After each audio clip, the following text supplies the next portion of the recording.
கர்த்தருடைய பரிசுத்த நாமம் மகிமைப்படுவதாக. இதனால் இந்த காலங்களிலே கர்த்தர் நம்மை அவற்றை பலப்படுத்தும்படியே நமக்கு தெரிந்த வார்த்தை யோபின் சரித்திரம் அதனுடைய 5வது அதிகாரம் அதனுடைய 17வது வசனம்.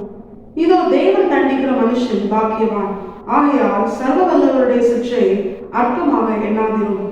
கர்த்தருடைய பரிசுத்த நாமம் மகிமைப்படுவதாக. இந்த வசனத்தை கொண்டுதான் தேவ தரிசனங்களாகி நம்மை இன்று அவர்கள் பலப்படுத்துகிறார். இந்த வசனம் தேவர்களாகி நமக்கு ஒரு பிரதானமான காரியத்தை காண்பித்து தருகிறது. அதுதான் தேவன் தண்டிக்கிற மனுஷன் பாக்கியவான். வேதத்தில் அநேக காரியங்கள் சொல்லப்பட்டிருக்கிறது. தேவர்களாகி நாம் பாக்கியவான்களாய் மாறும்படியா மத்திய எழுதின சுவிசேஷம் அவருடைய 5வது அதிகாரத்துல ஆண்டவராகிய இயேசு கிறிஸ்து தம்முடைய சீஷர்களோடு கூட அநேக ஜனங்களுக்கு முன்பதாக அவர் செய்த அந்த மலை பிரசங்கத்திலே அநேக காரியங்களை கர்த்தர் சொல்லி, இப்படியெல்லாம் நீங்க இருந்தீங்கன்னா நீங்க பாக்கியவான்களா இருப்பீர்கள் என்று அநேக காரியங்களை கர்த்தர் சொல்லுகிறார். அதோடு கூட வேதம் இன்னொரு காரியத்தையும் தேவர்களாகி நமக்கு காண்பித்து தருகிறது. அதுதான் தேவன் தண்டிக்கிற மனுஷன் பாக்கியவான். ஏன்னா வேதம் சொல்லுகிறது, யாரை தேவன் சிருஷ்டிப்பார் தெரியுமா?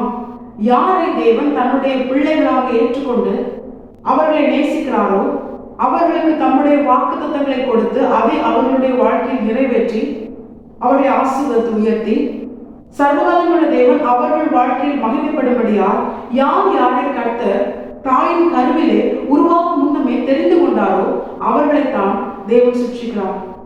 அப்படி தேவன் ஒரு மனுஷனை சிருஷ்டிக்கவே இல்லைன்னா அந்த மனுஷனை தேவன் ஆக்கினைக்கென நியமித்து விட்டார் அப்படின்னு அர்த்தம்.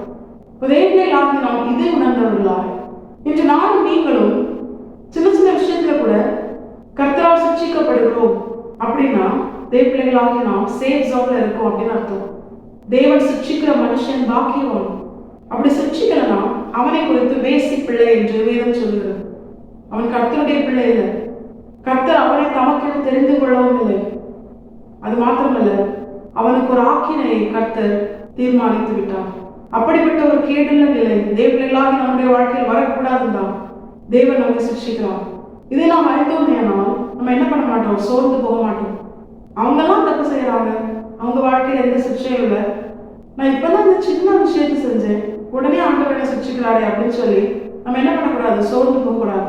ஒரு சின்ன விஷயத்துல கூட தேவர்களாகி நாம் தவறு செய்வதை கர்த்தர் விரும்பாமல் சிருஷ்டிக்கிறாரே ஆனால் தேவர்களாகி நாம் நம்முடைய தேவனால் மிகவும் நேசிக்கப்படுகிற அவருடைய சொந்த ஜனமாய் அவரால் தெரிந்து கொள்ளப்பட்டிருக்கிறோம்.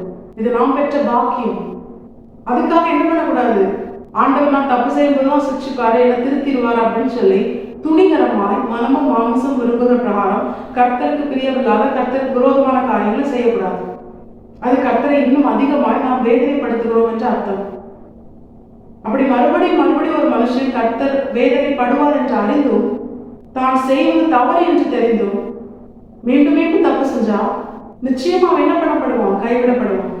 துணிகரமாய் மீண்டும் கர்த்தரால் சிருஷ்டிக்கப்பட்டும் ஒரு மனுஷன் என்ன பண்ணக்கூடாது, பாவம் செய்யக்கூடாது.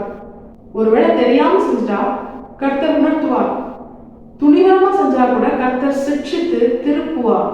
இப்ப நம்ம உடனே என்ன பண்ணிடணும், ஆண்டவர் கிட்ட உணர்ந்து அந்த பாவத்தை அறிக்கை செய்து அதை விட்டு விடுகிற இருதயத்தோடு கர்த்தர் பட்சமா திரும்பிட்டோம்னா தேவர்களாகி நாம் கர்த்தரிடத்துல இருந்து இரக்கம் பெறுவோம் என்று வேதம் சொல்லுகிறது.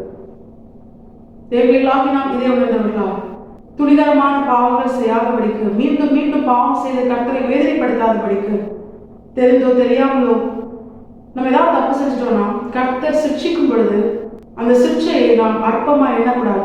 அற்பமா என்றதுனா என்ன, மறுபடியும் பாவம் செய்யுது. செஞ்சது பாவம் தெரிஞ்சும் ஆண்டவர் அதுக்காக தான் இப்படி சிக்ஷித்தாருன்னு தெரிஞ்சும் மறுபடியும் பாவம் செய்கிற மனுஷன் எதை வெளிப்படுத்துகிறான் தெரியுமா? சர்வவல்லமையுள்ள தேவனால் கொடுக்கப்படுகிற சிக்ஷையை அவன் அற்பமா எண்ணுகிறான்.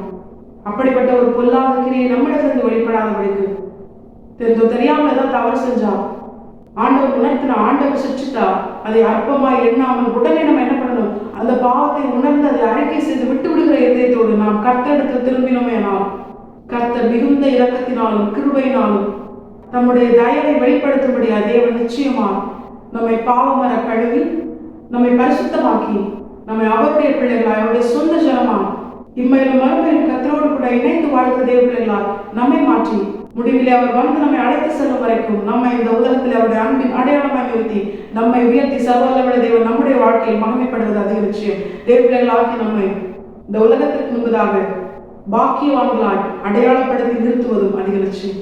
தேவபிள்ளைகளாகி நாம் இதே உணர்ந்தவர்களாய் இந்த வசனத்திற்கு கீழ்ப்படிந்து வாழ நாம் நம்மை முழுமையாக கர்த்தரை பார்த்து அர்ப்பணிப்போம். கர்த்தர் இந்த வசனத்தை கேட்டு நாம் அனைவரையும் ஆசீர்வதித்து வழிநடத்துவாராக. கர்த்தரை பரிசுத்த நாமம் மட்டுமே மகிமைப்படுவதாக.